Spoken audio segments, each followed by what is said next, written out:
Sit down, right there, don't go nowhere, little baby gon' shake that, little baby gon' shake that, little baby gon' shake that, little baby gon' shake that, shit, yeah, I like that, bring that, right here, sit that, right there, don't go nowhere, say yeah, I like that, bring that, right here, sit that, right there, don't go nowhere. Welcome back, we back with another reaction video. Today we are reacting to Stay Awake, Crime and Psychology, Craigslist ad leads to horrific murder. Do I edit out murder? Whatever, we'll get to it when we get to it. What you're about to hear is an excerpt from the criminal trial that was held to prosecute the murderer of Heidi Bernadzikowski. Now, Steve, you've heard through testimony that you arranged for Heidi's murder via the internet. Did you do that? Not at all. Not at all. I didn't have anything at all to do with Heidi's murder. Why are you testifying? I'm testifying because I want my family and friends, and I want Heidi's family and friends to know the truth. The person you just heard testifying is a man named Stephen Cook. In July of 1998, Heidi Bernadzikowski met Stephen at a local pool club. The two hit it off to the point that Heidi went home with him that night. After living in a strict household with her parents for most of her life, Steve was essentially her knight in shining armor. And within days of meeting, the two moved in together. Let's fast forward to April 20th, 2000. After laying the foundation of their relationship for the past 2 years, the couple was ready to take things to the next level. They had even set up life insurance policies for themselves and were discussing plans of a summer wedding in Las Vegas. Steve had just finished his part-time shift at Lowe's and picked up Heidi from her downtown job as a receptionist. He then dropped her off at home at around 5:45 p.m. He went back out to run some errands and then arrived home at about 8 p.m. Moments later, this phone call was received by the Baltimore County Police Department. Baltimore County 911. My girlfriend's been murdered. Did you just find her? Right now. Did you just find her that way, sir? Yeah. What happened? Was she shot? No, she's cut. Her throat's cut. You don't have any idea how long she's been that way? No. Just send somebody. What's your last name, sir? Oh my God, my cook, are you sending somebody? Yes, I am, okay? Just send somebody. I'm going to. Just stay with me, okay? Oh my God, I can't stay with you. I gotta go to Is there a weapon near her? No. Are you sending somebody? Yes, they're on the way, sir. All right, okay? all right. Now, stay, I want you to stay with me. No, I can't stay with you. I gotta go with her.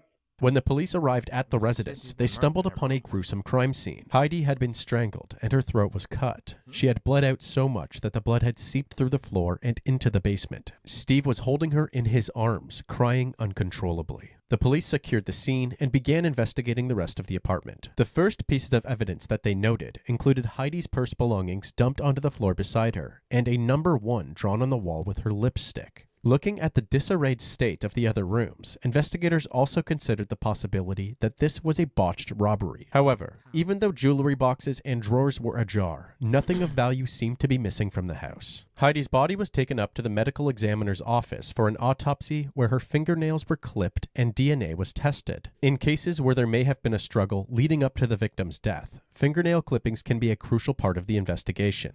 The victim could have scratched the assailant or otherwise acted so that a foreign material was deposited underneath her nails. While Heidi did in fact have trace amounts of a male DNA underneath her fingernails, her own DNA was also found, and they were not able to separate the two DNA profiles in order to accurately identify a suspect. Yeah. Meanwhile, Steve was brought down to the police station where they captured these photos. He claimed that the blood on his clothes was from performing CPR before calling the police and holding Heidi after. During his questioning, Steve gave a detailed account of his afternoon leading up to the discovery of Heidi's body. As we previously mentioned in less detail, at 5:45 p.m., Steve dropped Heidi off at home after work as she really needed to use the bathroom. He then left to run some errands on his own. While he was out, he got his hair cut and his oil changed. He also went to Home Depot to get supplies to help fix his sister's plumbing. He then returned home at 8 p.m. and found Heidi's body. This timeline checked out since Steve had all of the receipts to prove it. Also on his side was surveillance footage along his route that captured him several times. However, Steve did provide some significant information. Leading up to Heidi's murder, there were a couple of suspicious incidents. The first incident was weeks earlier. Someone had come to Heidi's home, apparently interested in starting a neighborhood watch program. However, Heidi did not recognize this man from the neighborhood. She was slightly unsettled by this interaction, so she told her co-workers at the office about it and described the man as a large, either light-skinned black male or dark-skinned white male, with black hair and a tattoo on his left arm. She even drew the tattoo on a piece of paper. The second incident was just days before her murder. There were scratches around the basement door lock, as if somebody was tampering with it to gain entry. Steve immediately took action and went to the rental agency demanding that they changed the locks. There was one more thing that caught the investigators' attention. During Steve's questioning, they found out about his and Heidi's recently filed life insurance policies. What really piqued their interest was the amount. $900,000 on Steve and $700,000 on Heidi. Steve didn't seem to think that this was significant to the investigation, but the detectives thought otherwise. However, this wasn't damning enough to warrant an arrest, so they let Steve leave and kept him on their radar while they continued their investigation. Over the next few weeks, police interviewed about 100 people, trying to find that mysterious suspect that Heidi spoke with at her front door. While there was one arrest made of a potential suspect, the charges were dropped due to a lack of evidence. At this point, the investigators came to a standstill. Not for weeks or months, but for 11 years. This is because there was no forensic evidence to tie any particular person to Heidi's murder. In 2004, Heidi's parents sued Steve under the Slayer's Rule for the $700,000 life insurance payout. The Slayer's Rule prohibits anyone who intentionally caused the death of the insured to collect life insurance benefits. The civil action was settled out of court when Cook agreed to pay the plaintiffs $575,000, about 10 minutes before he was meant to testify. Detectives working on the murder case considered the settlement an admission of guilt. Regardless, Steve seemed to move on over the years, getting married to a new woman and starting a family while working for the government in Veterans Affairs. Over the 11 years that this case had gone cold, advancements in DNA technology allowed detectives to reopen a myriad of cold cases. One of those cases happened to be Heidi's, thanks to her fingernail clippings. After running the male DNA through their database, detectives got a hit. A man from Colorado, a state that is over 1,500 miles away from Baltimore, named Alexander Bennett. The sheer distance from the crime scene made detectives doubtful that this was their guy, but they called Colorado authorities, and the description that the clerk gave of Alexander Bennett matched Heidi's description of the suspicious man who came to her door. Either a light-skinned black man or a dark-skinned Caucasian man with black hair and a tattoo on his left arm. However, for this to truly be their guy, they had to somehow place Alexander Bennett from Colorado in Baltimore at the time of Heidi's murder 11 years earlier. The detectives decided to search an internal Maryland database that reveals information about past traffic stops and discovered another hit by typing in Alexander Bennett's name. Apparently, Alex was found walking on the side of the highway in Baltimore, but the only information that was logged during this stop was his date of birth. Even though this was enough to convince the detectives of Alex's whereabouts at the time of Heidi's death, this tidbit of information wasn't sufficient for the state's attorneys. So, their next big option was to go straight to the source. The detectives packed their bags and took a trip to Colorado to meet with Alex. Alexander, right? Mm-hmm. I'm Gary Childs. How you doing? According to Alex, he had plans to go to a concert with some friends, but at some point he was abandoned and spent the next month or so living on the streets of Baltimore. He couldn't recall any other information from this time. I tell you, that's strange. That's why it is strange. Real strange. I And have not to remember anybody you stayed with or hooked up with. Keeping things vague wasn't working out for the detectives due to Alex's failing memory, so they finally got down to brass tacks. This girl's fingernails were taken at the time of her death. Mm-hmm. And under their fingernails is your DNA. Now, there's no denying it. Alex rebutted this confidently, saying that he could explain why his DNA was found under Heidi's fingernails. What? He recalled an incident that happened during his time in Baltimore. While waiting at a bus stop one day, a woman randomly came up to him and started attacking him, clawing at his face. Yeah, I got kind of scared because, I was trying to fight back, and I think I hurt her. I'm not sure. The detective then pulls out pictures of multiple different women, with a picture of Heidi included. With Alex having full recollection of his bus stop story, the detectives are hoping that he will recognize Heidi's picture out of all of them. And that is exactly what he does. And also, too, kind of looks like her. Do you have any tattoos on your left arm? Yeah. Can I see it? Right here. For you to have been in Baltimore at the exact time this occurs, for your DNA to be there, Now, for this tattoo to be on your arm, the exact location that the victim describes it as being, and actually drew it. I mean, that's just a lot of coincidences. That's a profound thing, so, that's why I'm concerned. Well, it really should be. I'm concerned. Am I being, charged with anything right now? Well, you're not charged with it right now. But I'm telling you, things are not going good. I've given you all the explanations. I've told you everything. And, like I said, if we're done here, I have a lot of stuff to do today. Unfortunately, the detectives couldn't get a confession out of Alex, but he did suggest that the detectives speak to a character witness, a man named Grant Lewis. Grant Lewis was a longtime friend of Alex's, and 9 years earlier in 2003, the two were even accomplices in another crime. They had devised a plan to steal Alex's roommate's car by getting him arrested. The plan was to call in a threat to the Colorado courthouse. They even went as far as making real explosives and then tried to make it look like Alex's roommate was working on these explosives inside the courthouse. Wow. They then uploaded documents related to how this device was built to his computer to help ensure his arrest. While he was in prison, that is when they planned to steal his car. The roommate was arrested, but the detective eventually played the 911 call for him to hear, and he immediately recognized Grant's voice. Alex and Grant confessed to everything once they were confronted by law enforcement, and they were ultimately sent to prison to carry out their sentences. Anyway, detectives were able to get Grant in the interrogation room to question him. I was kind of shaken up. Unfortunately, Grant seemed to prevaricate when questioned about Alex and his time in Baltimore. And since he wasn't under arrest, he was able to walk out without further questioning. Right. Luckily for the detectives, they were able to detain Grant and bring him back in for more questioning due to some outstanding petty crime charges. I think you don't want to tell me certain things because you don't want to hurt a friend of yours. And what I'm trying to explain to you is nothing you say hurt him because what's done is done. Eventually, the pressure got to Grant, and he revealed a drunk conversation that he had with Alex down by a river one night. He said, I don't know. No. Then he said that they think someone's dead. I think that's how he said it. They think someone's dead. And then he said, I meant for someone. This admission was the tipping point needed to finally charge and arrest Alex. It wasn't long before Alex was extradited to Maryland, where he would go to trial. 2 years later, the trial finally began, with Grant Lewis as a key witness for the prosecution. One of the detectives even picked him up from his hotel to have breakfast with him before his testimony. However, it was at that moment that Alex's attorneys reached out to the detectives and told them that Alex was ready to talk after having a heart-to-heart with his mother over the phone. Really? She had told Alex that if he did do this crime, now was the time to confess and Jesus would forgive him of his sins. The detectives rushed Grant back to the hotel before heading to the courthouse to speak with Alex once again. All right, Alex. You all right? Mm-hmm.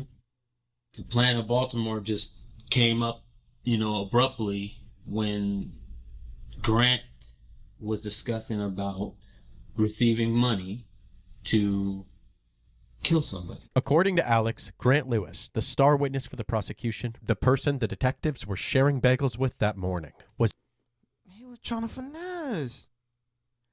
Hired by an unknown man to kill Heidi. He then brought Alex on board as the muscle. I know from the client, from the person, emphasized to Grant, and Grant emphasized to myself that it needs to look like an accident. When Alex made it to Baltimore, he had some time to kill before getting further instruction from Grant, so he decided to scope out his victim. He admitted to being the suspicious neighborhood watch guy who spoke to Heidi weeks before her death, as well as trying to break in the night before. But I do remember her answering the door. Did you go to the door and talk to her more than once? It was just that one time. Just the one time. After about a month of walking the streets of Baltimore, Alex received the green light from Grant. He broke into Heidi's house and hid behind the front door. Got off the phone with Grant because the message was, it's gonna happen soon. I ran over there. I hear the red car pull up. Came and was unlocking the door. She opened the door, saw me, panicked.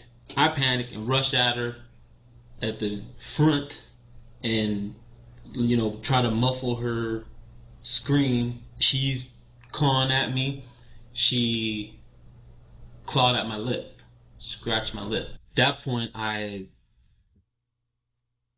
had my hand on her mouth and I was holding her throat, crushing her larynx, her throat, trying to kill her. And I just remember eventually she was passing out and losing consciousness.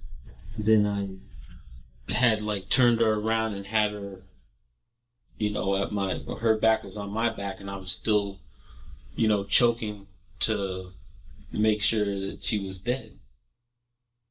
So I wasn't sure if she was dead, but I know she wasn't breathing. And I just kept doing it to make sure. And I was still, choking to make sure that she was dead. She then went limp. That's when I had the knife and to make sure had cut her. Now my plan was to just try to get her and still make it look like an accident, maybe snap her neck or something to look like she fell down the stairs or something. Are you dumb? Started wiping down doorknobs and pulled some of the drawers of the dresser ajar. He then told the detective that the number 1 on the wall was also part of his attempt to mislead detectives. After admitting to killing Heidi as part of a hit organized by Grant, the detectives wanted to hear Grant's side of the story, so they picked him up from the hotel and brought him in for further questioning. They began by telling him the good news, that Alex just confessed. Grant, you're in the middle of this thing. I'm not in the middle of this. All right. You sent him to Baltimore. I didn't send him to Baltimore, but I know more about this than I've said. I will work with you in any way that I can, but if I didn't have anything to do with that, with him, what he did as far as committing a murder, what my situation as far as that goes. That's not the way I just want to know that After some back and forth, revealing more and more details from Alex's confession along the way, Grant eventually agrees to talk. I lost a lot of people, and it's kind of a side subject, but Bruh, stop trying to trauma dump. Did you help facilitate Shorty losing her life? Yes or no? Doing too much. about something that made me, think initially here's these people out there and they're hiring people to kill people. Grant proceeded to explain that he never meant to have anybody killed at all, and that it was all part of an elaborate scheme to raise money to open a nightclub. Grant set up an ad online for professional and discreet house cleaning services. So somebody contacts you back. Mm-hmm. What does he say? Something to the effect that he was looking for probably a hit or something. And as a result, one of the only people that come back to you is a guy from here. Mm-hmm. And he says... Yeah, I remember him sending an email where he said, well, I could pay $5,000 up front and then more afterwards or something for a hit, more or less. Okay. And then, and that's basically what we were looking for, was that first set of the down payment, and then we're good to go after that. Apparently, Grant's intention was to scam people reaching out for hits by taking their down payment and then turning them into the authorities, running off with their money in the process. He was supposed to go That's smart. to Maryland to talk to this guy and pick up some funds for him for what this guy was looking at as a contract murder. But there was not supposed to be any fulfilling or anything. You get their money and then turn them in. The detectives believed that Grant was lying about this and that he was merely trying to escape the consequences of the crime that was carried out. Some of you may be wondering, who hired Grant to kill Heidi? The detectives had the same question while speaking to Alex. Did you meet the guy at some point? At some point when I called Grant, he had told me that the client wanted to meet me at his house. to discuss the plan of how everything will go down. I did meet with the person. The detective proceeds to bring in pictures of several different men and asks Alex if he can point out the person he met with. Alex immediately eliminates 4 of the pictures and takes a closer look at the final 2. The person that Alex pointed out as the culprit was none other than Stephen Cook, Heidi's boyfriend. Apparently, Steve had offered Grant and Alex $60,000 if they actually carried out Heidi's murder, but not. He had to pay the parents $525,000. He got $700K. Paid him $60,000. Did you took your wife's life for $120K? $140K? No wait. Let's damn near barely $100K. Neither of them ever saw a dime of that money. Following these interrogations, Steve was arrested for first-degree murder and Grant for conspiracy to commit contract murder. You know that saying, always trust your first instinct? Well, Baltimore County Police say their detectives followed their gut for 14 years and finally cracked a cold case, a murder, which they revealed today was actually a murder for hire. 11 News reporter Kai Reed is live in the newsroom to put all the pieces together for us. Kai. Well, Kate, investigators say that their first hunch about the victim's boyfriend, Stephen Cook Jr., turned out to be right. And they say that one of the men that Cook allegedly hired to carry out the murder helped them solve the case.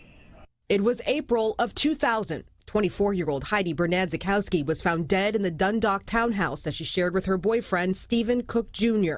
Investigators say that she'd been strangled and her throat was slit. Police always believed that Cook was behind the murder, but they never proved it, and the case turned cold. Eventually, police did charge someone with the murder, a man named Alexander Bennett. He was charged in January of 2012 after police said they found DNA evidence linking him to the crime.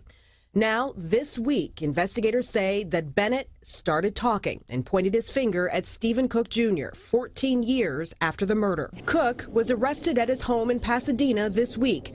Investigators say that when he started planning the murder, he got online and hired 2 men from Colorado, 35-year-old Grant Lewis, who was the middleman, and Bennett, who police say actually made the trip to Dundalk to kill Bernadzikowski.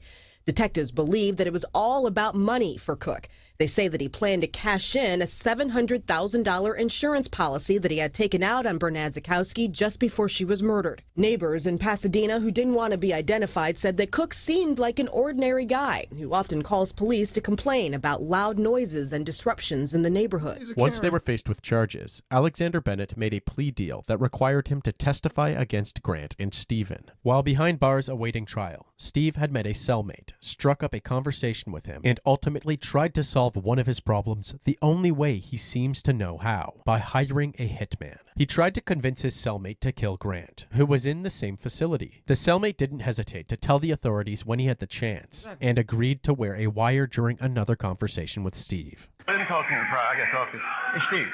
You got a problem. There's 2 nurses in here. What the is name? Okay. Let's talk about this later.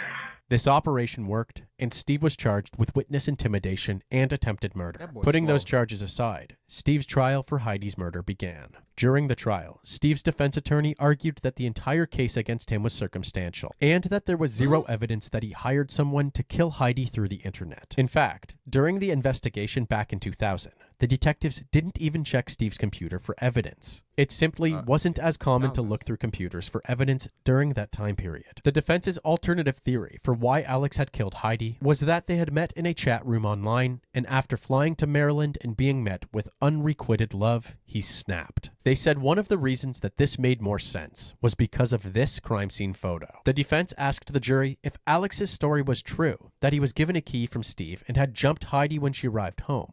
Then why was her bag and keys neatly placed on the desk? The only piece of evidence that the state's entire case relied on, Steve's attorney argued, was testimony from the killer himself, Alex Bennett. During the trial, cameras were not allowed, but audio recordings were. And when Alex was asked by the defense why he decided to change his initial story, he said that he now felt it was the right thing to do. I wanted to be a human being.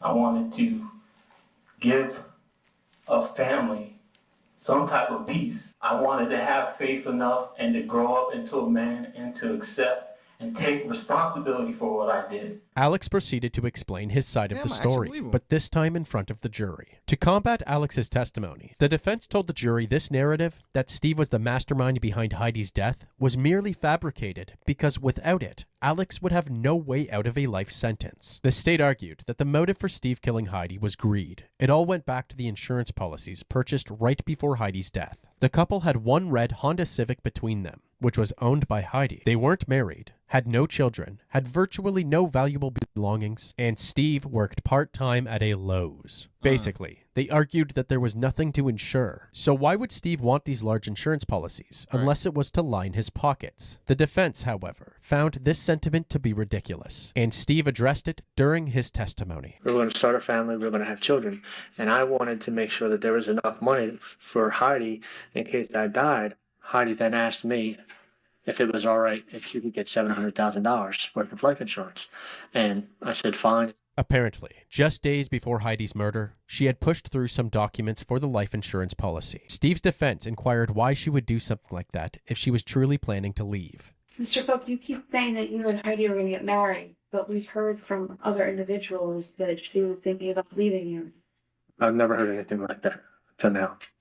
No, Steve, you've heard through testimony that you arranged for Heidi's murder via the internet.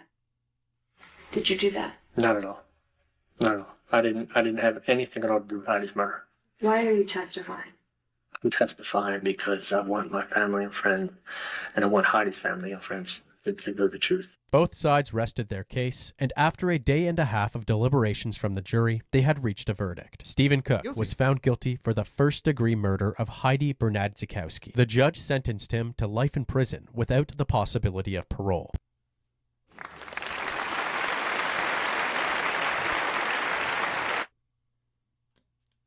While it was late, and he got to like make a family and have like 14 years of being not having to deal with the consequences of his actions, they got him. And I'm glad they got him. Plus an additional 30 years for the attempted murder of Grant Lewis. A jury also found Grant Lewis guilty for the first-degree murder of Heidi, and he was sentenced to life in prison. Due to Alexander Bennett's plea deal, rather than life, he was sentenced to 30 years in prison.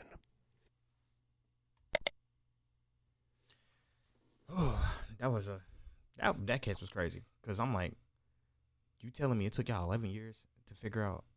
Well, of course DNA got better in 2011 compared to 2000, but like, damn, you telling me nobody saw nothing? And then it makes sense that they didn't get the defense arguing, they didn't even check the computers. Nigga, it was 2000. Why would I do that? They probably didn't even know about Craigslist. They thought the war was going to end in 2000. That's the end of the video. Make sure y'all like, comment, subscribe, share your thoughts on the video in the comment section below. Also hit the notification bell so you can stay up to date when I drop videos on this channel. I'll catch y'all on the next one. Stay safe, y'all. I'm a cowboy, can't stop me, ain't to live is to come. I just pack, I be feeling accomplished. See, these guys turn me into a monster. Hey, I'm a cowboy, can't stop me, to live is to come. I just pack, I be feeling accomplished. See, these guys turn me into a monster. I'm a cowboy, can't stop, can't stop. Hey, all that pain got me feeling jaded. Many to roll when to make it. Still plugged into the mix, but lagging out before the update. Drop back in, different time, same location.